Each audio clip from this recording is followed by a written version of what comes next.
Assalamualaikum warahmatullahi wabarakatuh. Alhamdulillahirrabbilalamin. Wabihi nasta'in wa ala umuri dunia waddin. Wassalatu wassalamu ala asrafil anbiya wal mursalin wa ala alihi washabihi ajmain. Amma ba'du. Yang terhormat dosen pengampu pengantar ilmu hukum Ibu Hajah Siti Ropiah SHI SH MH MSI. Sebelumnya perkenalkan saya Muhammad Mahmud Sidik dengan NIM 230204604664 dari Prodi Ilmu Falak. Di sini saya akan menjelaskan bagian dari ilmu hukum, dari mata kuliah ilmu hukum, eh, dari bagian istilah dan pengertian norma. Yang dimaksud dengan istilah pengertian norma yang saya pahami itu ada tiga. Yang pertama yaitu norma adalah aturan atau ketentuan yang mengikat warga, kelompok di masyarakat yang tentunya dipakai sebagai panduan tatanan dan pengendali tingkah laku yang sesuai dan diterima. Terus yang kedua itu disebut juga aturan, ukuran atau kaidah yang dipakai tolak ukur untuk menilai atau memperbandingkan sesuatu. Dan yang ketiga, ada istilah selain norma. Ada juga istilah kaidah yang memiliki maksud sama, walaupun sebenarnya mempunyai arti yang lain dari sudut tata bahasa, yaitu kaidah yang mempunyai arti rumusan asas yang menjadi hukum, aturan yang sudah pasti, patokan ataupun dalil-dalil. Nah, selanjutnya kita dalam pergaulan hidup, norma itu dibedakan menjadi empat macam, yaitu yang pertama kan ada norma agama, yang kedua norma kesusilaan, yang ketiga norma kesopanan, dan yang keempat norma hukum. Kita bahas satu-satu. Untuk norma agama memiliki dari arti sempitnya yaitu hubungan antara Tuhan dan manusia.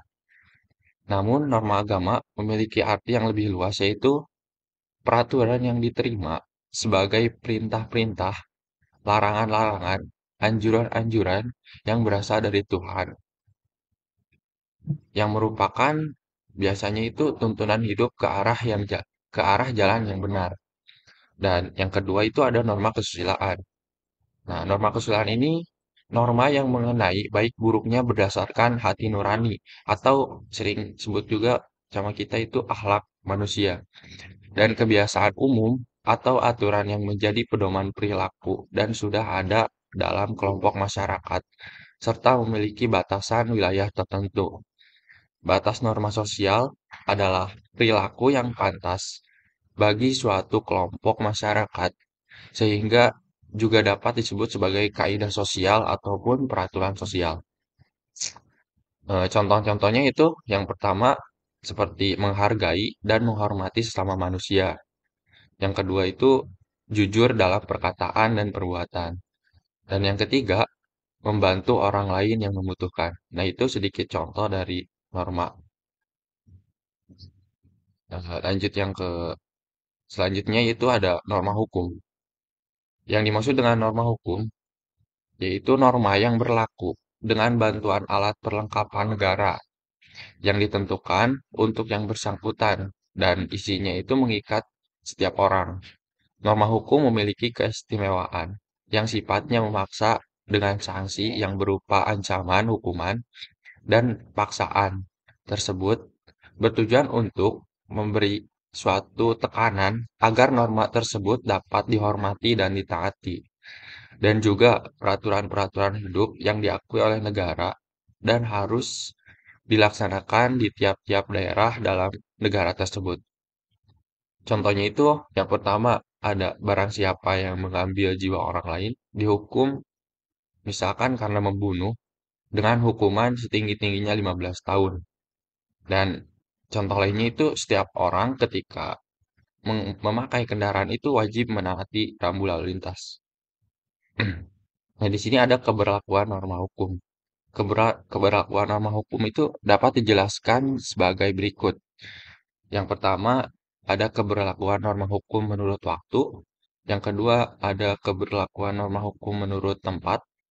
Yang ketiga, keberlakuan norma hukum menurut orang. Dan yang keempat, keberlakuan norma hukum menurut materi. Eh, kita jelaskan dari yang pertama, yaitu keberlakuan norma hukum menurut waktu. Dimaksud dari keberlakuan norma hukum menurut waktu adalah berlakunya norma hukum mulai pada waktu tertentu dan berakhir pada waktu tertentu. Keberlakuan norma hukum menurut waktu itu dibagi menjadi tiga, yaitu yang pertama ada yang dikenal dengan istilah ius constitutum, maksudnya atau sering disebut juga hukum positif, yang merupakan kumpulan asas dan kaidah hukum tertulis yang pada saat ini berlaku dan mengikat secara umum atau khusus yang ditegakkan melalui pemerintah atau pengadilan dalam negara Indonesia. Terdapat juga unsur-unsurnya, yaitu yang pertama itu peraturan mengenai tingkah laku manusia dalam pergaulan masyarakat. Yang kedua, peraturan yang diadakan oleh badan-badan resmi yang berwajib. Dan yang ketiga, peraturan bersifat memaksa. Yang keempat, sanksi terhadap pelanggar peraturan tersebut adalah tegas. Dan istilah yang kedua itu ada ius constituendum, yang merupakan hukum yang dicita-citakan dalam pergaulan hidup negara, tetapi belum dibentuk menjadi undang-undang ataupun ketentuan lain. Pembeda antara ius constitutum dan ius constituendum terletak pada waktunya, yaitu masa kini dan masa mendatang. Di kalangan tertentu berpendapat bahwa setelah diundangkan, maka ius constituendum akan menjadi ius constitutum. Jika ius constitutum kini memiliki keberlakuan norma hukum. Lanjutan dari ius constituendum, yang ketiga itu ada hukum asasi dan hukum alam, atau yang kita kenal dengan ius naturae.